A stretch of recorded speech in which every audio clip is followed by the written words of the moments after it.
Hello everyone, welcome to the channel Rankingpedia. ये lecture number 4 है जिसमें हम principle and the basis of human nutrition में ही आज एक और हम सब पॉइंट को एक और टॉपिक को कंसीडर करेंगे, जिसमें हम आज स्टडी करेंगे कार्बोहाइड्रेट का introduction, classification of carbohydrates and the function of carbohydrates. तो स्टार्ट करते हैं। तो द क्वेश्चन इज कि what is a carbohydrate? Carbohydrate क्या है? तो बेसिकली कार्बोहाइड्रेट में आप देखेंगे एक वर्ड हमारा होता है कार्बन, ठीक है, and the second word is a hydrate. Hydrate का मतलब ही है ये किससे लिंक कर रहा है, आपके वाटर के बारे में बात कर रहा है, ठीक है। तो कार्बोहाइड्रेट का मतलब होता है कि हम ऐसे कार्बन्स के बात करते हैं जिनमें हम हाइड्रेट का देखते हैं, मतलब वाटर्स को देखते हैं। तो बेसिकली कार्बोहाइड्रेट, जिसे आमतौर पर हम क्रैब्स भी कहते हैं, ये क्या होते हैं? शुगर मॉलिक्यूल्स होते हैं। The simple form of the carbohydrate is sugar molecule. तो कार्बोहाइड्रेट में दो पॉइंट यहाँ पे कि what are the carbohydrate. The first thing it is the hydrate of carbon, मतलब वाटर मॉलिक्यूल के साथ कार्बन बाइंड होके फॉर्म हो रहा है, hydrates of carbon. The second point is कि कार्बोहाइड्रेट जिन्हें हम क्रैब्स भी कहते हैं, उसमें सबसे सिंपल क्या है, ये एक शुगर मॉलिक्यूल है। तो carbohydrates are macronutrient and are one of the three main way by which our body obtain its energy. तो कार्बोहाइड्रेट क्या है?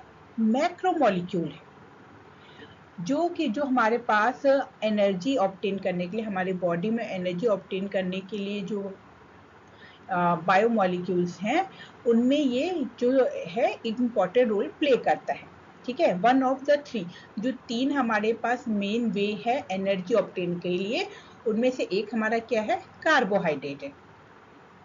They are called carbohydrate as they comprise carbon, hydrogen and oxygen at their chemical level.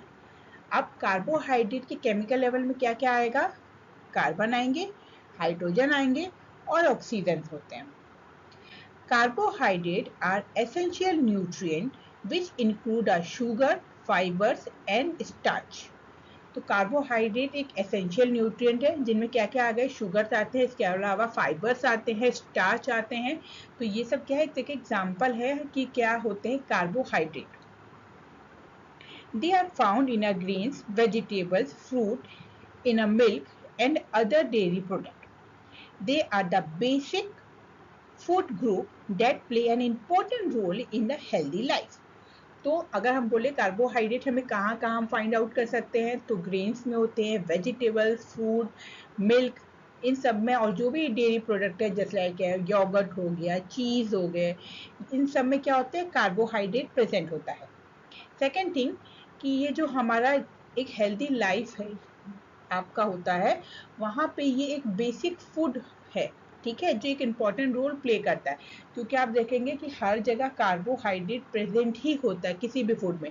For example fruit का जो जितने भी fruits होते हैं उनका जो स्वीटनेस होता है, वो किसके कारण होता है? कार्बोहाइड्रेट के कारण ही होता है।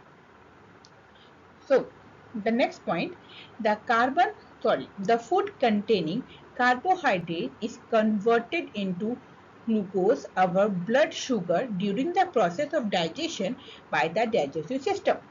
यानी कि हम जो फूड ऑब्टेन कर रहे हैं जिसमें कार्बोहाइड्रेट है, वो हमारे बॉडी में डाइजेस्टिव सिस्टम से जब वो प्रोसेस होकर डाइजेस्ट होता है, तो वो किस में होता है? कन्वर्ट होता है, या तो ग्लूकोज में कन्वर्ट होता है या तो ब्लड शुगर में। Our body utilizes this sugar as a source of energy for the cell, organ and the tissue. और हमारी बॉडी इसी शुगर को क्या करती है? As a source of energy use करती है।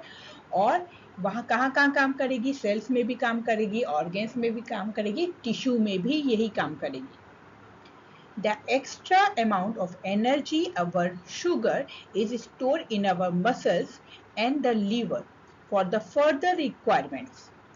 जो भी extra amount of energy sugar आप टेक करते हैं, वो स्टोर कहाँ होता है? मसल्स में और लीवर में। The term carbohydrate is derive from the French term hydrate the carbon, meaning hydrates of carbon. The general formula of this class of organic compound is the CnH2ON.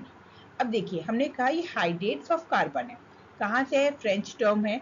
अब यहाँ देखिए ये है formula, hydrate of carbon, hydrate माने H2O, hydrate of carbon, carbon यहाँ लिख दिया, और ये N क्या है, N नंबर ऑफ मॉलिक्यूल है कि कितने, फॉर एग्जांपल अगर मैं बोलूं कि कार्बन के 6 मॉलिक्यूल हैं, ठीक है, मैंने कहा कि N क्या है, N इज इक्वल टू 6, तो क्या होगा C6 होगा, H कितना होगा, H2 है, H2O है लेकिन बाहर N है तो N 6 है, यानी कि ये क्या हो गया 12 हो जाएगा, और ये ऑक्सीजन क्या होगा 6 हो गया, तो ये क्या हो गया ग्लूकोज बन गया।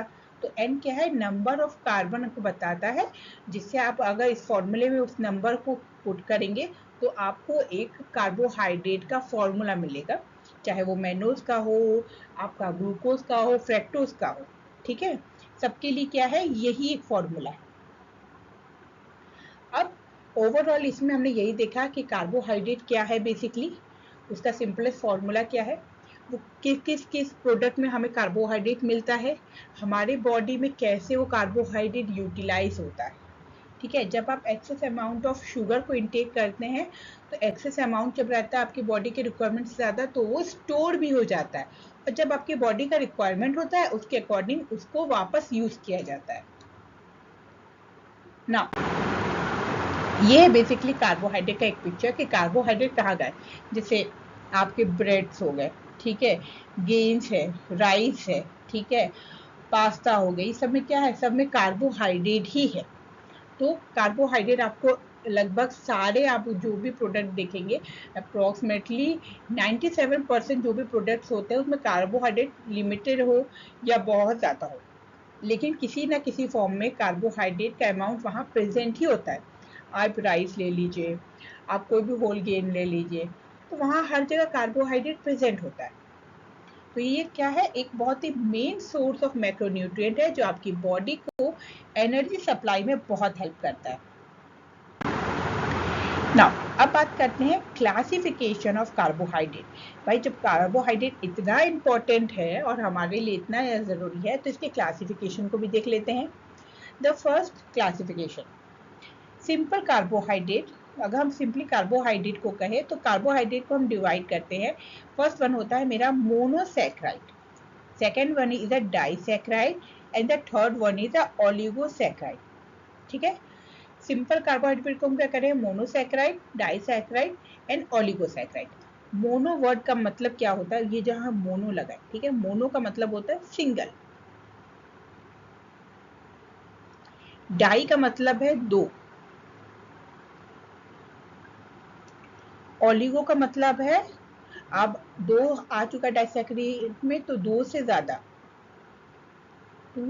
होगा लेकिन 8 से ज्यादा नहीं होगा, ठीक है। ये हो गया आपका ओलिगोसैकेराइड, यानी कि नंबर ऑफ कार्बन एटम्स जितने प्रेजेंट होंगे, ठीक है, उसके अकॉर्डिंग डिसाइड है कि क्लासिफिकेशन हुआ monosaccharide, disaccharide, oligosaccharide. The simple carbohydrate है 1 over 2 शुगर मॉलिक्यूल, जो सबसे सिंपल कार्बोहाइड्रेट होता है उसमें एक या फिर दो शुगर मॉलिक्यूल्स होते हैं। In a simple carbohydrate, molecules are digest and convert quickly, resulting in a rise in a blood sugar level.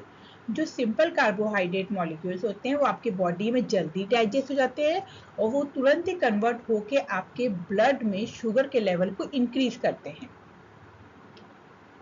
They are abundantly found in a milk product, beer, food, refined sugar, candles, ठीक है। तो ये कहाँ कहाँ पाए जाते हैं, milk product हो गए, बियर्स हो गए, फ्रूट हो गए, रिफाइंड ऑयल, जो रिफाइंड शुगर मिलते हैं उन सब में क्या होता है, कार्बोहाइड्रेट प्रेजेंट होता है। This carbohydrate are called empty calories as they do not process fibres, vitamin and minerals. तो उस तरह के कार्बोहाइड्रेट जिनमें क्या होते हैं, जो जिनमें दूसरे अदर जो आपके जैसे मिनरल्स हो गए, विटामिन हो गए, फाइबर्स हो गए वो नहीं है, वो सिंपल शुगर मॉलिक्यूल है जो डायरेक्टली आपकी बॉडी यूटिलाइज कर रही है। जैसे आप उनको इंटेक करते हैं, वो डायरेक्टली क्या होता है, तुरंत जल्दी से डाइजेशन होता है और तुरंत आपके ब्लड शुगर लेवल को बढ़ा दे रहा है, जैसे बियर हो गया, मिल्क प्रोडक्ट हो गए, ठीक है। तो इनको हम क्या कहते हैं, इनको हम कहते हैं एम्पिट calories. Plant being produce synthesize glucose using a raw material like a carbon dioxide, water in the presence of sunlight. अब प्लांट में भी प्लांट क्या कहते हैं, प्रोड्यूस करते हैं, सिंथेसाइज करते हैं ग्लूकोज को। और ये ग्लूकोज वो कैसे सिंथेसाइज करते हैं, उनके रॉ मटेरियल होते हैं कार्बन डाइऑक्साइड एंड वाटर, जो कब कब फंक्शन करेंगे, सनलाइट के प्रेजेंस में ही काम करते हैं और वो फॉर्म कर देते हैं glucose. This process of photosynthesis convert the solar energy to the chemical energy. और ये प्रोसेस में क्या कहलाता है, प्लांट में ग्लूकोज फॉर्म करने को कहते हैं हम फोटोसिंथेसिस। यहाँ बेसिकली क्या हुआ, सोलर एनर्जी को केमिकल एनर्जी में चेंज किया गया। Consumer feed on a plant and harvest the energy store in a bond of the compound synthesised by the plant. तो जब कोई कंज्यूमर इन प्लांट को खाता है, ठीक है, तो बेसिकली क्या करता है, वो हार्वेस्ट करता है ये एनर्जी जो उसमें बॉन्ड के फॉर्म में केमिकली एनर्जी फॉर्म हुई है, उस बॉन्ड के जरिए वो उसको यूज करता है, ठीक है। यानी कि जो वेजिटेरियन एनिमल्स हो गए, ठीक है, तो वो कैसे यूज कर रहे होंगे, वो प्लांट को जब ईट करते हैं तो प्लांट में जो ग्लूकोज मॉलिक्यूल प्रेजेंट है वो इनको ही यूज करते हैं। तो कार्बोहाइड्रेट तो बहुत ज़्यादा इंपॉर्टेंट रोल प्ले कर रहा है। अगर आपको ये वीडियो हेल्पफुल लगे तो रैंकिंग पीरियड चैनल को सब्सक्राइब करिएगा, वीडियो को लाइक करिएगा। तो नेक्स्ट चलते हैं। फर्स्ट जो क्लासिफिकेशन है सिंपल शुगर का, एक आता है हमारा, first one is a monosaccharide. Word mono का मतलब ही है सिंगल, ठीक है, यानी क्या है, सिंगल कार्बन होगा। हमने फॉर्मूला देखा CnH2O N, ठीक है, यानी कि यहाँ सिर्फ एक ही, यही एक सिंगल फॉर्मूला यूज होगा, एक ही, ठीक है। अब मोनोसैकेराइड के आपके एग्जांपल है मैनोज, गैलेक्टोज, फ्रैक्टोज, ठीक है। यहाँ गैलेक्टोज और ग्लूकोज का दिया हुआ है। देखिए यहाँ ग्लूकोज का हम देखें तो 1 कार्बन 2 3 4 5 6, यानी कि मेरा N इक्वल टू क्या होगा, यहाँ पे 6 होगा, ठीक है। अब आप काउंट कर सकते हैं कि अगर N मेरा 6 है तो वाटर में हाइड्रोजन मेरा कितना होना चाहिए, 12 होना चाहिए। देखिए 1 2 3 4 5 6 7 8 9 10 11 12, तो 12 हाइड्रोजन हो गए और 6 ऑक्सीजन है, ठीक है। दैट मीन्स ये फॉर्मूला यहाँ सेटिस्फाइड हो रहा है, आप एक तरीके से चेक कर सकते हैं। तो मोनोसैकेराइड क्या है, सिंपल शुगर है, सिंगल शुगर की मॉलिक्यूल होते हैं, जिसमें आपके एग्जांपल आ गए ग्लूकोज, गैलेक्टोज एंड फ्रैक्टोज। अब यहाँ देखिए सेकंड पॉइंट नोट करने वाला है ग्रुप, ठीक है। अब फ्रैक्टोज में क्या होता है, कीटो ग्रुप होता है, ठीक है। और हमारा ग्लूकोज में क्या है, एल्डिहाइड ग्रुप। तो इसके बाद हम इसको ऐसे भी कैटेगराइज कर सकते हैं कि कुछ कीटो ग्रुप वाले होंगे शुगर और कुछ मेरे एल्डिहाइड ग्रुप वाले होंगे। ऐसा नहीं होगा किसी एक सिंगल मॉलिक्यूल में कीटो और आपके एल्डिहाइड तीन दोनों साथ में नहीं होंगे, या तो कीटो ग्रुप होगा या तो एल्डिहाइड ग्रुप होगा, ठीक है। तो इन दोनों में से कोई एक ग्रुप आपका जरूर प्रेजेंट होगा आपके मोनोसैकेराइड में। जैसे यहाँ पे एल्डिहाइड है ग्लूकोज में, और देखिए यहीं पे गैलेक्टोज में यहाँ जो स्ट्रक्चर दिया है यहाँ CO कीटो ग्रुप है, फ्रैक्टोज में भी कीटो ग्रुप होता है, ठीक है। तो ये हो गया मोनोसैकेराइड। अब बात करते हैं मोनोसैकेराइड के कुछ टर्म्स की। जो मोनोसैकेराइड्स होते हैं may be further classified depending on the number of carbon, यानी कि जो हमारा फॉर्मूला है C6, हमारा फॉर्मूला है CnH2ON, ठीक है। अब इस फॉर्मूले में जो नंबर ऑफ कार्बन आइटम जितने आ रहे होंगे उसके अकॉर्डिंग हम इसको नाम देते हैं, ठीक है। फॉर एग्जाम्पल जैसे ट्राइयोस, ट्राइयोस का मतलब ट्राई, सिर्फ यहाँ देखिए ट्राई वर्ड को, ठीक है। ट्राई माने 3, तो यहाँ देखिए कार्बन 3 आया तो हाइड्रोजन 6 हो गया, ऑक्सीजन 3 हो गया। तो these have a 3 carbon atom पर मॉलिक्यूल, इसका एग्जांपल है ग्लिसरॉल्डिहाइड। 3 के बाद हम बात करते हैं 4 मॉलिक्यूल आ जाए तो टेट्रोज कहा जाता है उसको। तो this macromolecule have a 4 carbon atom पर मॉलिक्यूल, जिसमें हमारा एग्जांपल आता है इरिथ्रोज। सिमिलरली हम क्या करेंगे, अगर 5 कार्बन है तो पेंटोज, 6 कार्बन है तो हेक्सोज, 7 कार्बन है तो हेप्टोज। ठीक है, यानी कि नंबर ऑफ कार्बन के अकॉर्डिंग हमने क्या किया, उसे और क्लासिफाई करके नाम दे दिया, triose, tetrose, pentose, hexose, heptose. तो बेसिकली ये नाम कहाँ से आए, कार्बन एटम कितने प्रेजेंट हो रहे हैं।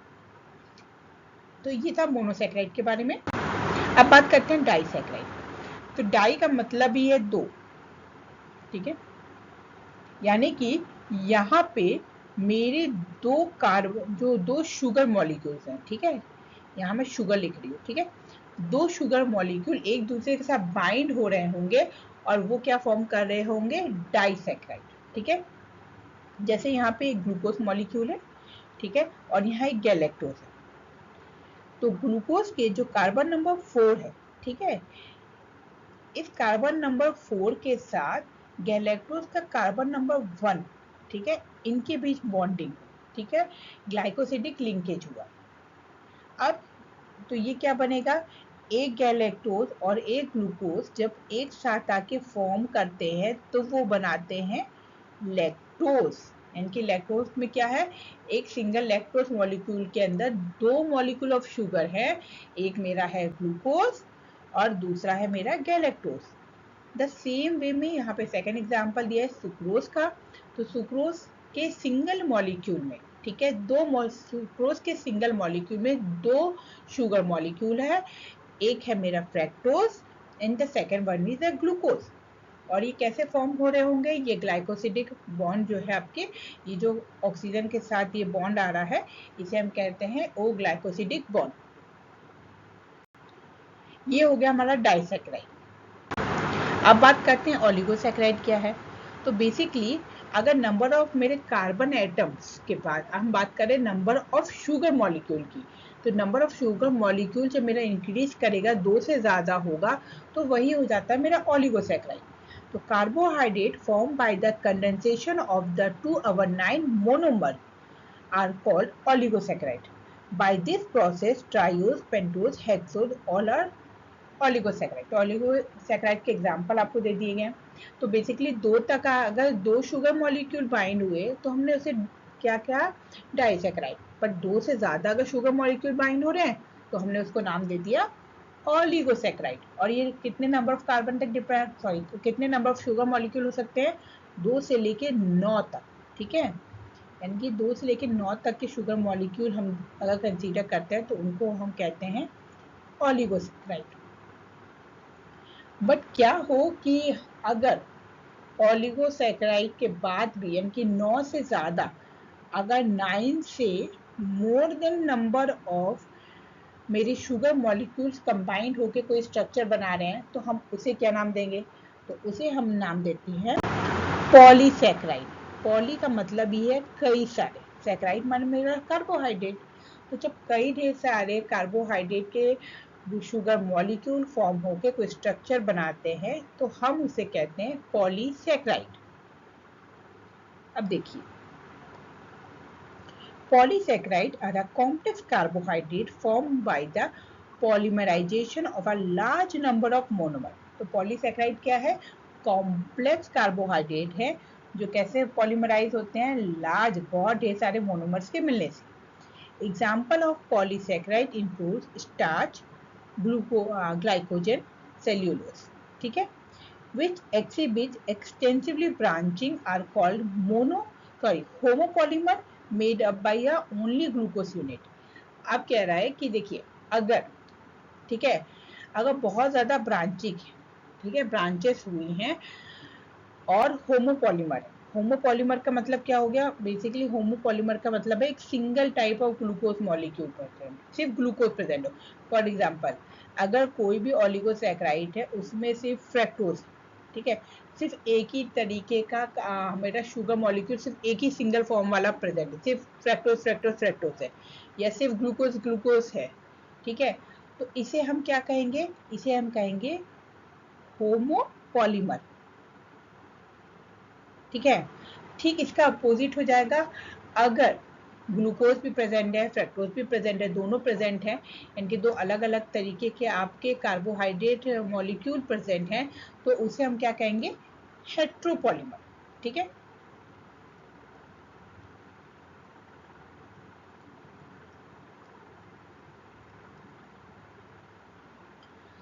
स्टार्च, अब इसी में हम देख लेते हैं एग्जाम्पल के साथ। Starch is a compose of two component, amylose and amylopectin. Amylose form are the linear chain, amylopectin is a much branched chain. अब मतलब बेसिकली हमने यहाँ क्या किया, पॉलीसैकेराइड दो टाइप से हुए, पहला होमोपॉलीमर, हेट्रोपॉलीमर। इसके अलावा ब्रांचिंग भी होती है इसमें, यानी कि कुछ आपके पॉलीसैकेराइड होंगे जिनमें कोई ब्रांचिंग नहीं होगी, ठीक है, लेकिन वहीं पे कुछ पॉलीसैकेराइड ऐसे होंगे जिनमें ब्रांचिंग भी होगी।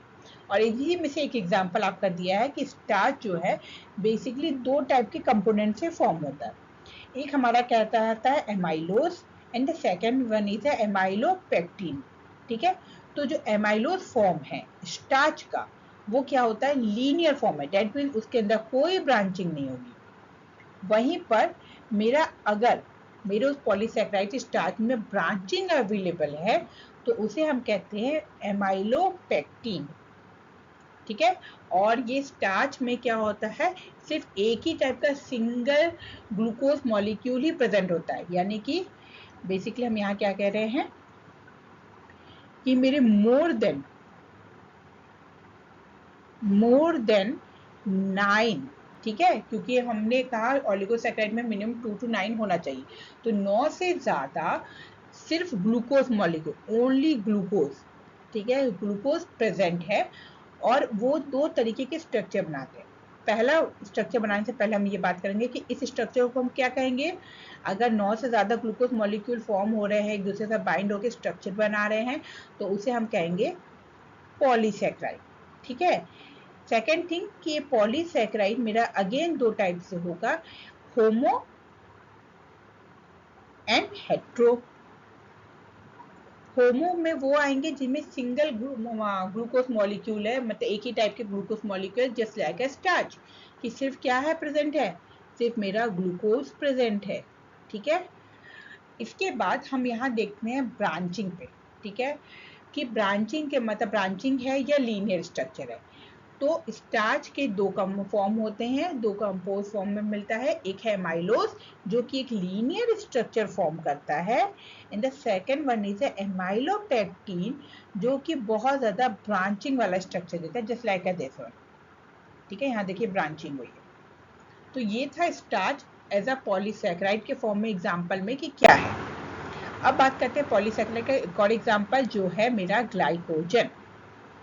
अब ये ग्लाइकोजन क्या है, जब हमारी बॉडी में हम excess amount of sugar intake करते हैं तो जितना बॉडी को नीड होता है वो तो डायरेक्टली यूज हो जाता है, बाकी जो एक्स्ट्रा शुगर आप इनटेक कर रहे हैं उसको कोई ना कोई तरीका होना चाहिए आपकी बॉडी में कि उसको किस तरीके से यूज करे, क्या करे उसका, तो उसे वो स्टोर करते हैं ना।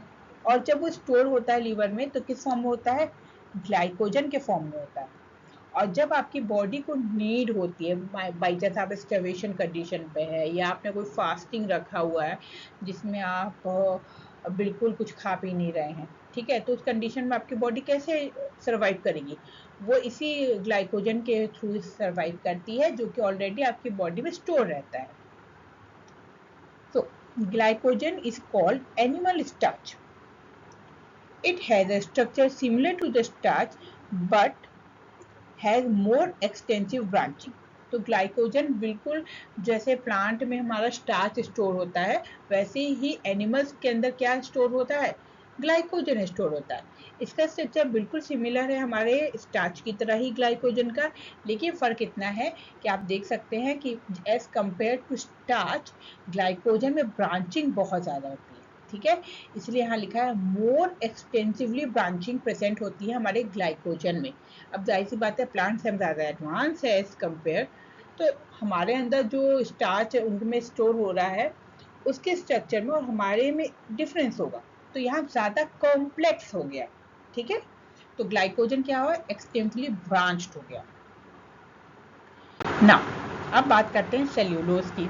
सेल्यूलोज कहाँ पाया जाता है, प्लांट के स्ट्रक्चर में आप सबको सेल्यूलोज के बारे में पढ़ते हैं, जहाँ पे प्लांट के सेल वॉल में सेल्यूलोज पाया जाता है जो उसे एक रिजिडिटी देती है, ठीक है। तो cellulose is a structural carbohydrate and is the main structural component of the plant cell wall. कहाँ सेल्यूलोज पाया जाता है? अभी अपने स्टार्च जो पढ़ा, ग्लाइकोजन जो पढ़ा, वो क्या है? एज ए स्टोर फॉर्म में थे, ठीक है। बट सेल्यूलोज क्या है? स्ट्रक्चर फॉर्म में है, मतलब वो प्लांट के सेल वॉल का स्ट्रक्चर बनाने में हेल्प करता है। It is a fibrous polysaccharide with high extensively strength. बहुत ही ज़्यादा इस पॉलीसेकेराइड ये फाइबरस है और इसके बाद बहुत ज़्यादा हाईली टेंसिल स्ट्रेंथ होता है, तभी ना वो प्लांट की एक स्ट्रक्चर प्रोवाइड करवा पाता है। सेल वॉल के कारण ही प्लांट एक रिजिड स्ट्रक्चर फॉर्म करता है। तो वो रिजिड स्ट्रक्चर सेल वॉल का बनाने में कौन हेल्प कर रहा है? सेल्यूलोज कर रहा है। In contrast to the starch and the glycogen, cellulose form a linear polymer. भाई इतना स्ट्रॉन्ग तो बना रहा है, तो ये ब्रांच फॉर्म में नहीं अवेलेबल है। ये भाई साहब कैसे सेल्यूलोज अवेलेबल है? ये एक लीनियर स्ट्रक्चर में। ये रहा इनका स्ट्रक्चर, ठीक है। ये जो आपके हेक्सागोनल रिंग स्ट्रक्चर में फॉर्म करके यहाँ दिए गए हैं, ये सब ग्लूकोज मॉलिक्यूल्स हैं। और ये कैसे इस तरीके से देखिए ब्रांचिंग हुई है, यहाँ ये ब्रांचिंग इसके साथ बाइंड होगा, यहाँ इसके साथ बाइंड हुआ, इसके साथ बाइंड हुआ, इस तरीके से बाइंड हो रहे हैं और ये एक लीनियर स्ट्रक्चर में प्रेजेंट है। देखिए यहाँ कहीं भी आपको ब्रांचिंग नहीं दिख रही, ये एक लीनियर में प्रेजेंट है। अगेन ये एक लीनियर स्ट्रक्चर के टाइप में प्रेजेंट है, ये अगेन लीनियर स्ट्रक्चर में है, ये अगेन लीनियर स्ट्रक्चर में। ये एक दूसरे के साथ बाइंड हो जाते हैं, ठीक है। ये एक दूसरे के साथ कई चेन बाइंड होता है, इसीलिए बहुत ही ज़्यादा स्ट्रेंथ प्रोवाइड करवाते हैं, लेकिन इनमें ब्रांचिंग नहीं होती, ठीक है। तो ये था सेल्यूलोज। अब बात कर लेते हैं कि फंक्शंस क्या कार्बोहाइड्रेट हमारी बॉडी में करता है, ठीक है। The main function of carbohydrate is to provide the energy and the food to the body and the nervous system. तो मेन फंक्शन क्या है कार्बोहाइड्रेट का? हमारी बॉडी को एनर्जी देना। हम जब फूड लेते हैं तो उससे हमारा नर्वस सिस्टम से लेकर सब जगह क्या होता है? वो फंक्शनिंग करता है। बेसिकली कार्बोहाइड्रेट एनर्जी प्रोवाइड करता है जो हर एक जगह काम आता है, ठीक है। आपका डाइजेशन हो, सर्कुलेशन सिस्टम हो, नर्वस सिस्टम हो, सब जगह। Second thing, the carbohydrates are known as one of the basic component of the food, including sugar, starch, and fibers, which are abundantly found in a grain, fruits, and the milk product. तो carbohydrate आपका क्या है? सबसे basic component है जो आपके food में available होता है। अब चाहे वो फूड आपका गेन्स हो, फ्रूट हो, मिल्क प्रोडक्ट हो, ठीक है। अब उसमें कार्बोहाइड्रेट किसी भी फॉर्म का हो, चाहे ओलिगो हो, मोनो हो, डाई हो, पॉलीसेकेराइड हो, ठीक है। Next point is the carbohydrate are also known as a starch, simple sugar and the complex carbohydrate and so on. तो कार्बोहाइड्रेट हमने देखा सिंपल फॉर्म में भी देखा, स्टार्च के फॉर्म में भी देखा, बहुत कॉम्प्लेक्स भी देखा हमने सेल्यूलोज टाइप से भी, ठीक है। It is also involved in a fat metabolism and prevent ketosis. इसके अलावा ये फैट के मेटाबॉलिज्म में भी इन्वॉल्व होता है कार्बोहाइड्रेट, और कीटोसिस जो डिसीज हो जाती है, ठीक है, उसको रोकने में भी हेल्प करता है। Inhibit the breakdown of the protein for the energy as they are the primary source of energy. अगर अब सेकेंड थिंग ये क्या है? Primary source of energy. That means अगर आपकी बॉडी में प्रोटीन अवेलेबल भी है, तो अगर कार्बोहाइड्रेट पहले से प्रेजेंट है तो आपकी बॉडी को कोई नीड नहीं है कि वो जाके उस प्रोटीन को ब्रेक करके एनर्जी यूटिलाइज करे, ठीक है, क्योंकि आपका प्राइमरी सोर्स क्या है? ग्लूकोज है, शुगर है। An enzyme named amylase assists in the breakdown of the starch into a glucose, finally produce energy for metabolism. तो एक एंजाइम है एमाइलेज, ठीक है, जो असिस्ट करता है ब्रेकडाउन, स्टार्च का ब्रेकडाउन करना स्टार्ट करता है और उसे किस में चेंज करता है? ग्लूकोज के फॉर्म में, एंड फाइनली एनर्जी मेटाबॉलिज्म में वो यूज होता है। तो बेसिकली हमने देखा कि कार्बोहाइड्रेट का मेन फंक्शन क्या है? आपकी बॉडी में एनर्जी प्रोवाइड करना, क्योंकि ये प्राइमरी सोर्स ऑफ एनर्जी है। ठीक है, मे बी कोई क्वेश्चन ऐसा राइज हो कि पर्टिकुलर कोई भी कंडीशन हो या कोई भी एनिमल्स के ऊपर हो या ह्यूमन के बीच हो, और उसमें दिया है कि हम पहले से मतलब किसी उस प्रैक्टिकल में हम ये कह सकते हैं कि हमने प्रोटीन दिया और प्रोटीन में कोई भी प्रोटीन का नाम दे दिया, ठीक है, कि हमने उसको ये प्रोवाइड किया, साथ में सिंपल शुगर प्रोवाइड किया, तो उनमें से वो कौन से मॉलिक्यूल को पहले इनटेक करेगा एज अ एनर्जी सोर्स के लिए? तो भाई ग्लूकोज को ही करेगा, क्योंकि सबसे आपकी बॉडी के लिए जो मोस्ट फेवरेबल, ठीक है, एंड द प्राइमरी बेसिक जो है एनर्जी सप्लायर कौन है? कार्बोहाइड्रेट है। ठीक है, तो इसके अलावा आपने देखा कि प्लांट में भी जो सेल वॉल है, ठीक है, वहाँ जो सेल्यूलोज है वो एज ए स्ट्रक्चर फॉर्म करता है, स्ट्रक्चरल सेल वॉल को रिजिडिटी देता है, तो आपके स्ट्रक्चरल रोल भी प्ले करते हैं कार्बोहाइड्रेट। ठीक है, इसके अलावा एक पॉइंट आप ये भी रख सकते हैं कि जो कार्बोहाइड्रेट होते हैं, अगर हम स्ट्रक्चर की बात कर रहे हैं, तो ह्यूमंस में भी जो हमारी सेल्स होती हैं उनके जो एक्सटर्नल पार्ट होते हैं, यानी कि सेल मेम्ब्रेन पर कार्बोहाइड्रेट की मोइटीज प्रेजेंट होती हैं। ठीक है, जो एज अ सेल्फ रिकॉग्नाइजेशन में भी हेल्प करती हैं। तो डिफरेंट आपके प्लाज्मा मेम्ब्रेन के स्ट्रक्चर में भी कार्बोहाइड्रेट प्रेजेंट है। तो बेसिकली कार्बोहाइड्रेट एनर्जी प्रोवाइड करने के अलावा आपके स्ट्रक्चरल फॉर्म में भी अवेलेबल होता है। तो अभी हमने देखा कार्बोहाइड्रेट का बेसिक, कि कार्बोहाइड्रेट बेसिकली हैं क्या। ठीक है,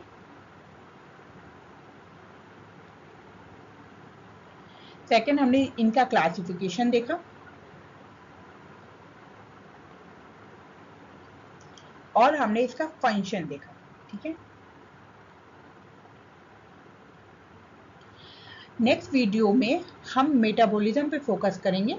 ठीक है, और मेटाबॉलिज्म हम पहले किसका पढ़ेंगे? हम कार्बोहाइड्रेट का ही पहला मेटाबॉलिज्म पढ़ेंगे, जिसमें हम कंसीडर करेंगे ग्लाइकोलाइसिस पाथवे को। ठीक है, इसके अलावा पेंटोज पाथवे भी है, क्रेब्स साइकिल भी है आपका। ठीक है, तो इस तरीके से कई different type of cycles present हैं। लीनियर 10 स्टेप वाले आपके प्रोसेस हैं जैसे ग्लाइकोलाइसिस, तो ये सारे किस में हेल्प करते हैं? आपके मेटाबॉलिज्म ऑफ कार्बोहाइड्रेट में। तो नेक्स्ट वीडियो में हम मेटाबॉलिज्म ऑफ कार्बोहाइड्रेट को देखेंगे। आई होप फॉर दिस आपकी ये लेक्चर आपके लिए हेल्पफुल होगा। रैंकिंग पीडिया चैनल को सब्सक्राइब करिएगा, वीडियो को लाइक करिएगा, शेयर करिएगा। Thank you.